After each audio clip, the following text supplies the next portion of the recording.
Kozhikode south മണ്ഡലത്തിലെ സ്ഥാനാർത്ഥി അഹമ്മദ് ദേവർകോവിലിനെതിരെ ഗുരുതര ആരോപണങ്ങളുമായി മുൻ യൂത്ത് ലീഗ് നേതാവ് ഷമീർ പയ്യനങ്ങാടി. അഹമ്മദ് ദേവർകോവിൽ പോപ്പുലർ ഫ്രണ്ടിന്റെ നിർദ്ദേശപ്രകാരമാണ് പ്രവർത്തിച്ചിരുന്നതെന്നാണ് ഷമീറിന്റെ ആരോപണം. പോപ്പുലർ ഫ്രണ്ട് നിരോധിച്ച സമയത്ത് സർക്കാർ നീക്കങ്ങൾ അദ്ദേഹം ചോർത്തി നൽകിയതായും ഷമീർ പയ്യനങ്ങാടി പറയുന്നു. ആ പ്രതികരണത്തിലേക്ക് ആദ്യം. ഇന്ത്യൻ നാഷണൽ ലീഗിന്റെ INL അഖിലേന്ത്യാ president professor Muhammad Sulaiman sir popular ഫ്രണ്ടിന്റെ ഡയറക്ഷനിൽ വർക്ക് ചെയ്യുന്ന ആളാണ്. പോപ്പുലർ ഫ്രണ്ടുമായിട്ട് വ്യക്തമായ ബന്ധമുള്ള ആളുകളാണ് ദേവർകോവിലും പ്രൊഫസർ മുഹമ്മദ് സുലൈമാനും അടക്കമുള്ള ആളുകൾ. പോപ്പുലർ ഫ്രണ്ടിന്റെ ഫണ്ട് ഉദ്ഘാടനം ചെയ്യുന്നത് പോലും പ്രൊഫസർ മുഹമ്മദ് സുലൈമാനാണ്. മാത്രമല്ല, പോപ്പുലർ ഫ്രണ്ടിന്റെ കീഴിലുള്ള റിഹാബ് ഫൗണ്ടേഷനിലെ വൈസ് പ്രസിഡന്റ് സ്ഥാനം ഇന്നും നിലനിർത്തിക്കൊണ്ടുപോവുകയാണ് പ്രൊഫസർ മുഹമ്മദ് സുലൈമാൻ. താനൂരിൽ നടന്ന ബോട്ടപകടം, 22 മനുഷ്യജീവൻ നഷ്ടപ്പെട്ട ബോട്ടപകടത്തിൽ അഹമ്മദ് ദേവർകോവിലിന്റെ വകുപ്പിന്റെ കീഴിലായിരുന്നു മാരിടൈം ബോർഡ്. ആ മാരിടൈം ബോർഡിന്റെ ഡയറക്ടറായി കാസിം ഇരിക്കൂരും അന്ന് പാർട്ടി നോമിനേറ്റ് ചെയ്ത് അതിന്റെ ഡയറക്ടറായിട്ട് ഇരിക്കുന്നു. CP അൻവർ സാദത്ത് എന്ന ഇന്നത്തെ പാർട്ടിയുടെ സംസ്ഥാന ഓർഗനൈസിംഗ് സെക്രട്ടറി മുഖാന്തരമാണ് ലക്ഷങ്ങൾ വാങ്ങിയിട്ടാണ് അതിന്റെ റൂൾസ് ഒക്കെ മറികടന്നുകൊണ്ട് ആ ബോട്ടിന് അനുമതിയും ലൈസൻസും വാങ്ങിക്കൊടുത്തു. ലക്ഷങ്ങൾ കോടികൾ സമ്പാദിച്ചിരിക്കുക അഴിമതിയുടെ ആൾരൂപമായിട്ടാണ് ഇന്ന് തെരഞ്ഞെടുപ്പ് രംഗത്ത് അഹമ്മദ് ദേവർകോവിൽ നിൽക്കുന്നത്. ഉയർന്നുമായി അനക്ക ചേരുന്നുണ്ട്. അനക്ക, നമുക്കറിയാം 2022 സെപ്റ്റംബറിലാണ് PFI രാജ്യത്തിന്റെ അഖണ്ഡതയ്ക്കും സുരക്ഷയ്ക്കുമെതിരായ നിയമവിരുദ്ധ പ്രവർത്തനങ്ങൾ നടത്തിയെന്നാരോപിച്ച് കേന്ദ്രം നിരോധിക്കുന്നത്. അന്ന് PFIക്കൊപ്പം നിരോധിച്ചൊരു സംഘടനയായിരുന്നു റിഹാബ് ഇന്ത്യ ഫൗണ്ടേഷൻ. അതിൻ്റെ INL അഖിലേന്ത്യാ അധ്യക്ഷനായിരുന്ന മുഹമ്മദ് സുലൈമാൻ ഈ ഒരു ട്രസ്റ്റിൻ്റെ ഭാഗമായിരുന്നു, ട്രസ്റ്റി ആയിരുന്നു എന്ന അടക്കമുള്ള ആരോപണങ്ങൾ അന്ന് ഇന്നത്തെ BJP മുൻ അധ്യക്ഷൻ K. സുരേന്ദ്രൻ ഉയർത്തിയിരുന്നു. അന്ന് ഉയർന്നു കേട്ട പേരാണ് ഇപ്പോൾ ഈ പറഞ്ഞ പ്രൊഫസർ മുഹമ്മദ് സുലൈമാനും INLന്റെ അഖിലേന്ത്യാ അധ്യക്ഷനായ മുഹമ്മദ് സുലൈമാനും അതോടൊപ്പം തന്നെ റിഹാബ് ഇന്ത്യ ഫൗണ്ടേഷനും PFIയും തമ്മിലുള്ള ബന്ധവും അതോടൊപ്പം തന്നെ അഹമ്മദ് ദേവർകോവിലിന് ഉള്ള ഒരു ബന്ധവും. അപ്പം ഈ ഒരു അന്ന് ഉയർന്ന ആരോപണം ഇന്ന് തള്ളിക്കളഞ്ഞിരുന്നെങ്കിലും ഇന്ന് യൂത്ത് ലീഗിന്റെ നേതാവ് തന്നെ ഷമീർ പയ്യനങ്ങാടി എന്ന് പറയുന്ന നേതാവ് തന്നെ ആ ആരോപണങ്ങൾ വീണ്ടും ഉന്നയിക്കുമ്പോൾ അന്നത്തെ K. സുരേന്ദ്രന്റെ വാക്കുകൾ മറന്നു പോകരുത്, അത് ശരിയായിരുന്നുവെന്ന് വീണ്ടും തെളിയിക്കുകയാണ്. അതോടൊപ്പം തന്നെ ഈ ഒരു സംഘടനയുടെ ഭീകരത എത്രത്തോളമാണെന്ന് മനസ്സിലാക്കുകയാണ്. അല്ലേ അനക്ക?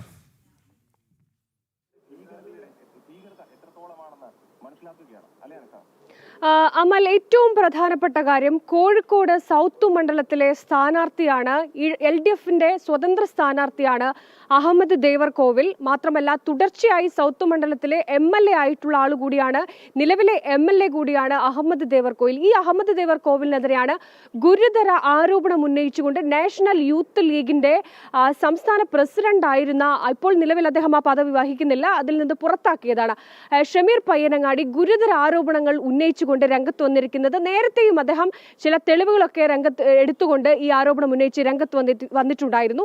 ഏറ്റവും പ്രധാനപ്പെട്ട കാര്യം, ഈ ഷമീർ പയ്യനങ്ങാടി പറയുന്നത് ഈ അഹമ്മദ് ദേവർകോവിലും സംഘവും ഈ പോപ്പുലർ ഫ്രണ്ട് എന്ന നിരോധിത തീവ്രവാദ സംഘടനയുടെ ഇംഗിതത്തിനനുസരിച്ചായിരുന്നു ആ കാലഘട്ടത്തിലൊക്കെ തന്നെ പ്രവർത്തിച്ചത് എന്നുള്ളതാണ്. മാത്രമല്ല, അവർ പറയുന്നത് ഇത്തരത്തിൽ പോപ്പുലർ ഫ്രണ്ടിന് വേണ്ടി ഫണ്ട് ഉണ്ടാക്കുന്നതിന്, ഫണ്ട് കണ്ടെത്തുന്നതിന് വേണ്ടിയൊക്കെ തന്നെ ഈ അഹമ്മദ് ദേവർകോവിൽ പ്രവർത്തിച്ചു എന്ന ഗുരുതര ആരോപണം കൂടി ഷമീർ പയ്യനങ്ങാടി ഉന്നയിക്കുന്നുണ്ട്. മാത്രമല്ല, ഈ താനൂർ ബോട്ടപകടം, അത് ഏറ്റവും ഒരു നാടിനെ ഒന്നാകെ നടുക്കിയ ബോട്ടപകടമായിരുന്നു. താനൂർ 20-ലധികം പേർ മരണപ്പെടുന്ന ഒരു അപകടമായിരുന്നു അന്ന് സംഭവിച്ചിരുന്നത്. ഈ ബോട്ടപകടത്തിൽ അന്ന് ഈ ബോട്ടിന്റെ ലൈസൻസ് അടക്കം റദ്ദ് ചെയ്യുന്ന നടപടിയിലേക്ക് തന്നെ കടക്കുകയും ചെയ്തിരുന്നു. ഈ റദ്ദ് ചെയ്ത ലൈസൻസ് അത് പുതുക്കി നൽകുന്നതിന് വേണ്ടി ഈ ബോട്ടുമായി ബന്ധപ്പെട്ട അധികൃതർ അഹമ്മദ് ദേവർകോവിലിന്റെ ഓഫീസുമായി ബന്ധപ്പെടുകയും ചെയ്തിരുന്നു.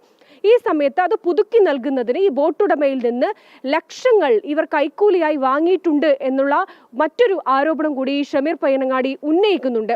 ഈ കാര്യങ്ങളൊക്കെ തന്നെ ചൂണ്ടിക്കാണിച്ചുകൊണ്ട് കൃത്യമായി പോലീസിലും അതുപോലെ തന്നെ മറ്റ് ബന്ധപ്പെട്ട അധികൃതർക്കൊക്കെ തന്നെ ഒരു പരാതിയും അതുപോലെ തന്നെ തെളിവുകൾ ചൂണ്ടിക്കാണിച്ചുകൊണ്ട് മറ്റ് കാര്യങ്ങളൊക്കെ ചൂണ്ടിക്കാണിച്ചുകൊണ്ട് ഷമീർ പയ്യനങ്ങാടി ഒരു പരാതി നൽകിയിട്ടുണ്ട്. പക്ഷേ ഈ പരാതിക്ക് മേൽ നടപടി ഉണ്ടായിട്ടില്ല എന്നുകൂടി ഷമീർ പയ്യനങ്ങാടി പറയുന്നുണ്ട്. ഇതിൽ ഒരു ബന്ധപ്പെട്ട ഒരു സ്ഥാനത്തിരിക്കുന്ന ഒരു MLA പോലുള്ള ഒരാളുടെ ഭാഗത്ത് നിന്നാണ് ഇത്തരത്തിൽ നിരോധിത തീവ്രവാദ സംഘടനകളുമൊക്കെയായി തന്നെ ബന്ധമുണ്ടായിരുന്നു, അവർക്ക് വേണ്ടി പ്രവർത്തിച്ചിരുന്നു എന്ന കാര്യമൊക്കെ തന്നെ അവർക്കൊപ്പം ഉണ്ടായിരുന്ന അതേ രീതിയിൽ അവർക്കൊപ്പം നിന്ന് പ്രവർത്തിച്ചിരുന്ന, അതിനുശേഷം ഇത് മനസ്സിലാക്കിയതിനു ശേഷം അതിൽ നിന്ന് പുറത്തു കടന്ന ഒരാളാണ് ഈ ഷബീർ പയ്യനങ്ങാട്. അദ്ദേഹമാണ് ഈ കാര്യങ്ങളൊക്കെ നിരന്തരം വന്ന് പറയുന്നത്. പക്ഷേ ഈ വിഷയത്തിൽ പ്രതികരിക്കാൻ അഹമ്മദ് ദേവർകോവിൽ തയ്യാറായിട്ടില്ല എന്നുള്ളതാണ്. ഇവിടെയാണ് ഏറ്റവും വിചിത്രമായ മറ്റൊരു കാര്യമുള്ളത്. ഈ അഹമ്മദ് ദേവർകോവിൽ ഈ പേരാമ്പ്രയിലുള്ള മുസ്ലിം ലീഗിന്റെ സ്ഥാനാർത്ഥിക്കെതിരെ ഒരു ആരോപണം ഉന്നയിച്ചിരുന്നു. ജമാഅത്ത് ഇസ്ലാമിയുടെ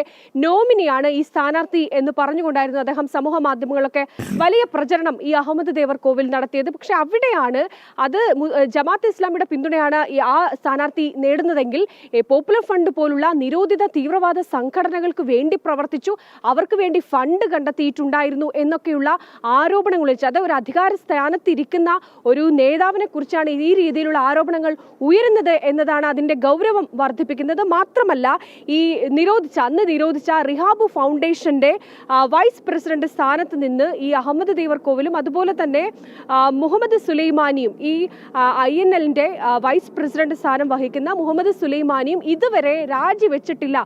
ഇപ്പോഴും അവർ അതിന്റെ പ്രസിഡന്റ് സ്ഥാനത്ത് തുടരുകയാണ് എന്നതടക്കമുള്ള കാര്യങ്ങൾ ഇദ്ദേഹം ചൂണ്ടിക്കാണിക്കുന്നുണ്ട്. എന്തായാലും ഇതൊക്കെ ചൂണ്ടിക്കാണിച്ചുകൊണ്ട് ഒരു പരാതി ഷമീർ പയ്യനങ്ങാടി നൽകിയിട്ടുണ്ട്. നിരന്തരം ഈ ആരോപണങ്ങൾ ഉന്നയിച്ചുകൊണ്ട് അദ്ദേഹം രംഗത്ത് വരികയും ഒക്കെ തന്നെ ചെയ്തിട്ടുണ്ട്. പക്ഷേ ഇടതു മുന്നണിയോ അല്ലെങ്കിൽ ബന്ധപ്പെട്ട അധികൃതരോ ഇതുമായി ബന്ധപ്പെട്ട് ഒരു പ്രതികരണം നടത്തിയിട്ടില്ല, അല്ലെങ്കിൽ താൻ അങ്ങനെ പ്രവർത്തിച്ചിട്ടില്ല, പോപ്പുലർ ഫണ്ടുമായി തനിക്ക് ബന്ധമില്ല, ഉയരുന്നത് അടിസ്ഥാനരഹിതമായ ആരോപണങ്ങളാണ് എന്ന് പറഞ്ഞുകൊണ്ട് ഇതിനെ തിരുത്തി പറയാൻ അഹമ്മദ് ദേവർകോവിൽ ഇതുവരെ വന്നിട്ടില്ല എന്നുള്ളതാണ്. കോഴിക്കോട് സൗത്ത് മണ്ഡലത്തിലെ ഇടത് സ്വതന്ത്ര സ്ഥാനാർത്ഥിയായി ഇപ്പോഴും ജനവിധി തേടുന്ന ഒരാൾ കൂടിയാണ്. അയാൾക്കെതിരെയാണ് ഇങ്ങനെ ഈ ഗുരുതര ആരോപണങ്ങൾ തുടരെ വരുന്നത് എന്നുള്ളതാണ് അമൽ.